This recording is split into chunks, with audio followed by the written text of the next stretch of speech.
হরে কৃষ্ণ। সনাতন পরিবারের সকলকে জানাই আমার প্রণাম। ধর্ম নিয়ে চলছে লড়াই সোশ্যাল মিডিয়ায়।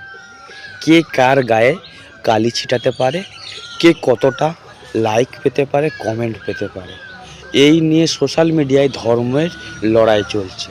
আসলে ধর্মটা কি?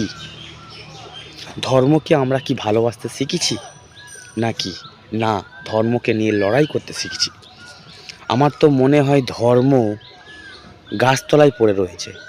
আমার তো মনে হয় ধর্ম মুড়ির ঠোঙাতে আছে।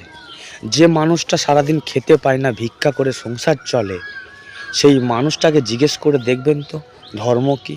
সে একটা কথাই বলবে, আমার ধর্ম আমি বাড়ির যে কজন সদস্য আছে আমি ভিক্ষা করে সংসার চালাই।